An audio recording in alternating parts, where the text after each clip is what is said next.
8h27. E é isso mesmo, Maria João. Vamos falar de distrofia muscular, uma doença rara com um espectro grande, e por isso mesmo convidámos a médica especialista em genética dos Lusíadas, Marta Amorim. Bem-vinda, Marta. Bom dia. Um gosto, boa semana. E também, via Skype, convidámos Joaquim Brites, que é presidente da Associação Portuguesa de Neuromusculares e também aqui vem como pai de um caso prático, se pudermos assim dizer. Bom dia, Joaquim. Aqui começamos pelo pai. Tem um filho com esta doença, com 30 anos neste momento. Sim, com 32. Bom 32. dia, antes de mais, umas boas festas para todos. Boas festas. Obrigada. Na verdade, sou pai de um rapaz, de um jovem adulto com 32 anos, que tem uma distrofia muscular do Duchenne, que é uma distrofia muscular, que é uma doença congénita e que progressiva, bastante incapacitante, mas que, se for bem prevenida e for bem acompanhada, permite que estes jovens possam fazer uma vida não normal, mas pelo menos o mais próxima da normalidade. E esta é uma doença que se detecta logo muito cedo? Bem, é uma doença que já nasce com a pessoa, mas que só é diagnosticada depois de manifestados os primeiros sintomas, ou seja, nem sempre se consegue detectar à nascença porque os pais não estão atentos, nem os pediatras, nem a parte médica que acompanha o nascimento da criança, não está previsto que a criança seja portadora de uma distrofia muscular ou de outra miopatia congénita qualquer.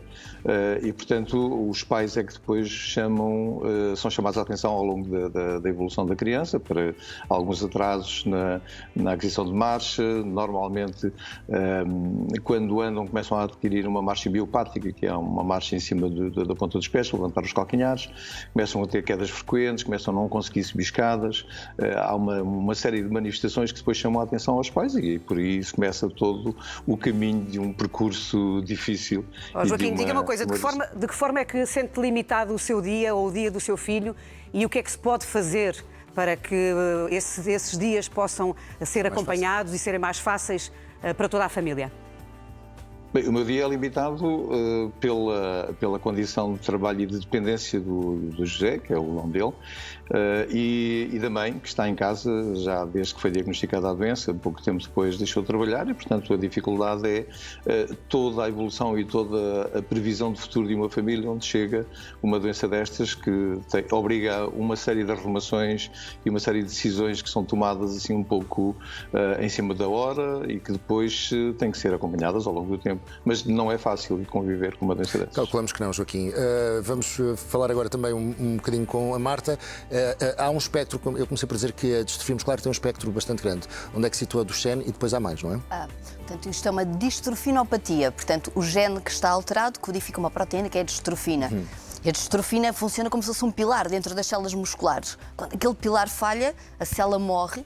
E há um processo de necrose, de inflamação, e o tecido muscular é substituído por gordura. Portanto, às vezes a gente olha para estes meninos e parece haver uma hipertrofia do músculo, mas não é, porque foi substituído por gordura, por tecido fibroso, e o músculo morreu. Portanto, é uma doença do músculo.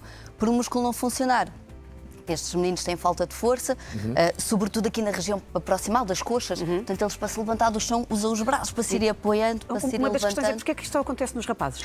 Porque é um gene que está no cromossoma X e quem tem o sexo feminino à nascença tem 2 cromossomas X, é como se tivesse um gene suplente, se um não funciona, trabalha com o outro.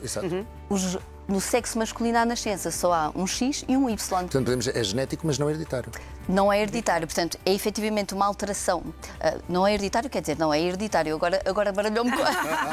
Não, é efetivamente uma doença genética que nem sempre tem sintomas logo, rapidamente, portanto, os sintomas normalmente não aparecem logo à nascença e nem sempre é hereditário. 1/3 dos casos vem de novo, 2/3 vem de uma mãe que era portadora, mas a maior parte das vezes não sabia. Não é assim, portanto, esta sensação das doenças genéticas que é sempre uma coisa muito distante e que... Por isso é que eu fazia essa distinção, porque para nós, não é? Muitas das vezes não há uma história familiar, não há ninguém conhecido. E felizmente já há testes. É possível fazer testes em pré-concepcional antes das pessoas estarem grávidas. A partir de que idade é que começam os primeiros sintomas? Os sintomas do Duchenne, portanto, que é o espectro mais grave da doença, das distrofinopatias, depois há outras, os sintomas começam a aparecer antes dos 5 anos, normalmente antes dos 13, estão em cadeira de rodas, e é uma doença que é rapidamente progressiva. Portanto, há uma fraqueza muscular que é proxima mal e é rapidamente Então, se é progressiva, a medicação que existe é suficiente? O que é que, Não, o que é que neste acontece momento nestes não casos? há cura para esta doença. Sim. Dão-se glicocorticoides que melhoram a função muscular, melhoram um bocadinho a força. É essencial fazer fisioterapias, mas com cuidado, e tem que ser pessoas especializadas, porque senão Para não pode avançar a doença? pode-se levar A à prevenção? morte das células musculares. E está-se a tentar a terapia genética, de uma forma muito semelhante àquela que se faz com a atrofia muscular espinhal, só que este gene é o maior gene humano. Tem 74 exões, é enorme, e portanto não há nenhum vírus que seja capaz de levar o gene inteiro. Então está-se a tentar com uma microdistrofina, uma cassetezinha mais pequenina que permite efetivamente a reversão dos Joaquim, sintomas. para além de pai, agora falamos também com o presidente da Associação Portuguesa de Neuromusculares, é de facto difícil para as famílias terem a capacidade de fazerem o melhor que sabem, farão sempre, mas de fazerem o melhor para os seus familiares com esta distrofia. É muito difícil tentar fazer o melhor, porque, tal como disse a doutora Marta, uma das condições que se impõe na sobrevivência com essa doença é, de facto, a reabilitação. É uma área em que Portugal está completamente desarrumado, não há qualquer política concreta de reabilitação que permita manter a qualidade de vida destas pessoas, destas crianças, em primeiro lugar, porque se a manutenção, em termos de reabilitação, for bem conseguida, provavelmente até se consegue atrasar a ida para a cadeira de rodas. Portanto, consegue-se fazer com que o músculo consiga ter um estiramento um bocadinho maior ao longo do tempo e, portanto, se houver alguns cuidados de reabilitação, a família pode ter uma outra previsão. Mas conviver com a doença, depois com tudo aquilo que isso implica, é efetivamente muito, muito difícil.